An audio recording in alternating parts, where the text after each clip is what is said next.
नमस्कार दोस्तों, स्वागत है आपका मेरे चैनल पे। दोस्तों, जैसा कि आप जानते हैं अभी कोविड-19 पेंडेमिक चल रहा है, तो ऐसे में दोस्तों बहुत से देश स्ट्रगल कर रहे हैं, उनकी अर्थव्यवस्था स्ट्रगल कर रही है और अपने लोगों को बचाने की कोशिश जारी है। और इंडिया के अंदर भी ऐसा ही है, लेकिन इंडिया बहुत ही बहादुरी के साथ में इससे लड़ रहा है और इससे हम जीत भी जाएंगे। तो दोस्तों, बड़ी बात यह है कि जब भी ऐसी सिचुएशन आती है तो हमें हिम्मत नहीं हारनी चाहिए और ऐसी सिचुएशन के अंदर कुछ ऐसी चीजें भी देखी जाती हैं जो बहुत ही पॉजिटिव होती हैं और हमें उसी को देखने की जरूरत है। तो इस महामारी के चलते दोस्तों कुछ ऐसी चीजें भी आई हैं जिसे अगर इंडिया देखे तो वो आने वाले समय में बहुत ही फ्रूटफुल साबित हो सकती हैं। स्पेशली दोस्तों अगर बात करें एयरक्राफ्ट मैन्युफैक्चरिंग की, तो उसी के ऊपर दोस्तों बात करेंगे। चलिए शुरू करते हैं।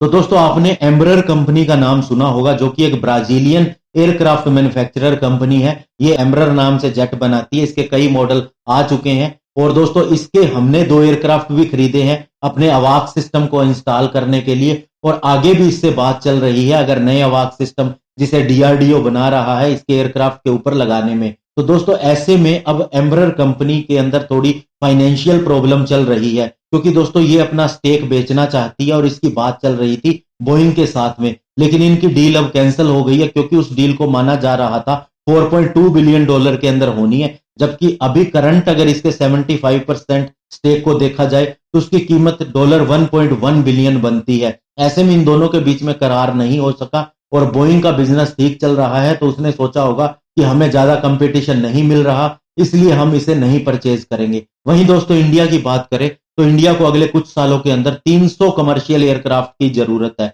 ये तो दोस्तों जरूरत है, लेकिन ये जरूरत हमेशा के लिए रहने वाली है क्योंकि कमर्शियल एयरक्राफ्ट तो फ्लाई करेंगे ही। दूसरा दोस्तों, इंडिया की एक उड़ान स्कीम है जिसके अंदर हमें ज्यादा से ज्यादा रीजनल फ्लाइट की संख्या बढ़ानी है और वो भी इकोनॉमिकल रूप से, ताकि एक छोटे से छोटा आदमी भी इसके अंदर सफर कर सके। इसके लिए गवर्नमेंट सब्सिडी भी देती है। तो ऐसे में दोस्तों हमें छोटे एयरक्राफ्ट की जरूरत है जो कि एम्ब्रर बनाती है। अगर दोस्तों इसे इंडिया परचेज कर ले एम्ब्रर को, तो दोस्तों फिर इससे बेनिफिट ये होगा कि इसके एयरक्राफ्ट लोकली बनेंगे और उससे हमें वो इकोनॉमिकल भी पड़ेंगे। दूसरा दोस्तों, अगर हम खुद हमारे एयरक्राफ्ट बनाएंगे तो वो हमें चीपर पड़ेंगे अगर इसका कंपैरिजन करें दूसरे देश से खरीदने के मामले में। और इसके अलावा दोस्तों हम आने वाले समय में बड़े एयरक्राफ्ट भी शामिल कर सकते हैं और इससे दोस्तों मेक इन इंडिया को भी बढ़ावा मिलेगा और लोकली जो मैन्युफैक्चरिंग होगी उससे टेक्नोलॉजी भी आएगी और इससे हमें और इसके अंदर आगे बढ़ने में सहायता मिलेगी।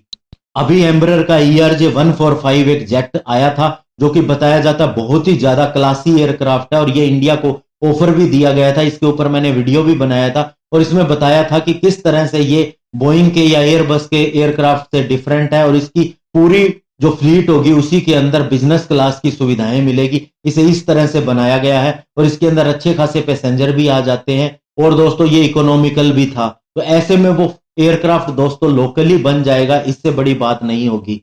इसके अलावा दोस्तों बोइंग और एम्ब्रर का एक ये भी करार था कि एक मिलिट्री ट्रांसपोर्ट एयरक्राफ्ट बनाया जाए। दोस्तों हमारे पास C-130 हरक्यूलिस और इसके अलावा और भी अन्य कई एयरक्राफ्ट हैं जो कि बड़े ट्रांसपोर्ट एयरक्राफ्ट है और इनका सबसे बड़ा काम पेंडेमिक के टाइम पे आता है, जब भी कोई रसद लेके जानी होती या फिर दोस्तों दूसरे देशों से अपने नागरिकों को निकालना होता है, तो हम हमेशा ऐसे ही एयरक्राफ्ट का इस्तेमाल करते हैं। और दोस्तों अगर एम्ब्रर कंपनी को खरीद के हम उसे लोकली बनाते हैं तो हमारा बहुत सा कॉस्ट भी बच जाएगा और हमारी क्वालिटी के हिसाब से एयरक्राफ्ट हमें मिलेंगे और इन एयरक्राफ्ट की महत्वता को आप समझते हैं।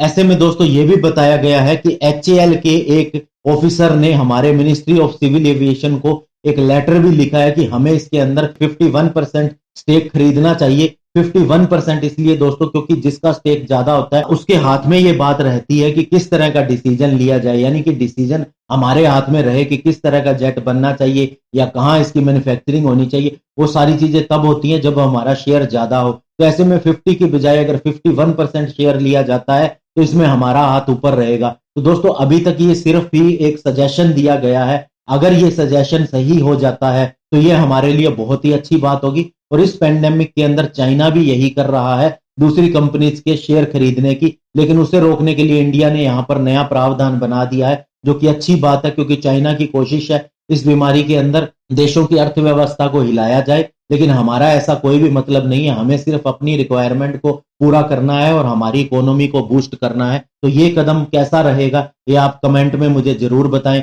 धन्यवाद। जय हिंद।